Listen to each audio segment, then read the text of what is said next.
event. Let's go ahead and bring in Josh Cozart for some answers. All right, what do we think? Yeah, I think we will luck out for the Shamrock run. Good. Fitting. Yes, Yeah. very fitting for us. Atypical though for the month of March when we expect rainy weather.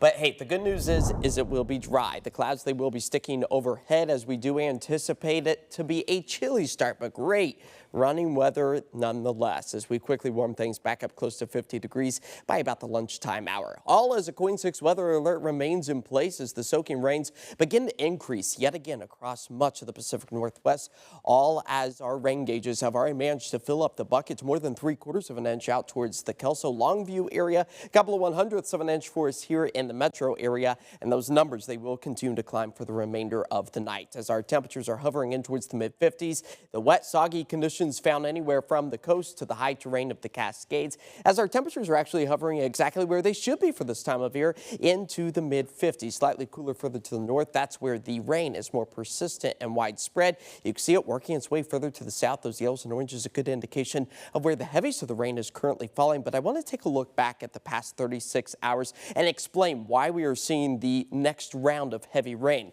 It's acting like a faucet, the atmospheric river. So this is a look at early yesterday morning where we were socked in with the wet weather. Then the hose has moved just a little bit further to the north, also producing some snowflakes for the Seattle area earlier this morning before we anticipate that hose to dive its way further to the south, moving our way through the night tonight. But as we work our way into Saturday, we drop the hose and the rain completely clears the Pacific Northwest. But before we get there, the soaking rains, they are becoming more intense and widespread across our area as a flood watch is still in effect through about 5 o'clock on our Saturday. Even after the wet weather comes to an end, all of the water has to run off, still posing a threat to river flooding and also the increased chance for landslides. So if you are going to be out and about with maybe Jack, make sure he is wearing a rain jacket as those temperatures will be falling back into the low 50s and the rain becoming more widespread.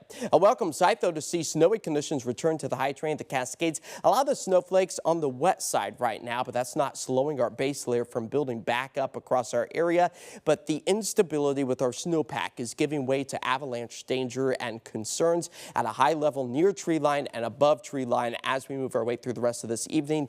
And I anticipate that to linger into the weekend as well. So stay on those ski slopes as an avalanche warning is in place for the Mount Hood area, so avoiding the steep alpine slopes will be a must as we quickly warm things back up again. By Sunday into Monday, temperatures are going to be pushing that snow elevation level well above about 7,000 feet. As the next 6 to 10 days, we anticipate warmer temperatures to once again return to the Pacific Northwest and much of the western half of the country. Maybe one of our warmer March trends that we have seen in several years as near average precipitation once again returns to western Oregon and southwest Washington. So there's that atmospheric river, remember, moving up and down, and as it works its way further to the south as we approach sunrise tomorrow, expecting to finally dry out those skies. Maybe even enjoying some sunshine for the afternoon and evening hours as a snowflake or two potential still remains up in elevation. The clouds, they do return for us on Sunday, maybe seeing an extra raindrop or two, but for the most part, we are going to be on the dry side for our weekend. As rain accumulation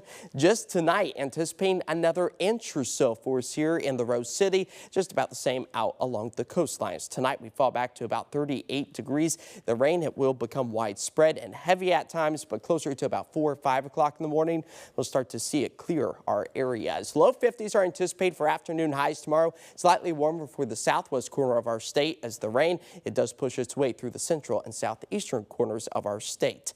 Now, as far as the KOIN 6 weather alerts, all expired as we hold on to a mostly dry weather pattern for the weekend. But look at these temperatures early next week, back up into the low to mid 60s. I think the luck of the Irish is with us on Tuesday with a high of about 61. We might pick up on a stray rain shower or two, very brief in nature, maybe even giving us a rainbow to find the pot of gold at the end of it as we hold on to the wet weather trend through Thursday before drier skies return by the end of the week and highs push close to 70 degrees. So a bit of a roller coaster ride, very typical for the month of March for us here with those ups and downs. Yeah, but Monday, 60 plus. Oh, yeah. Also, nice. Great news for a dry day for runners, hopefully on Sunday. Yes, I think Sunday morning should be completely dry, just a little chilly, but that is great running weather. Yeah, all right. Thanks, Josh. Yeah.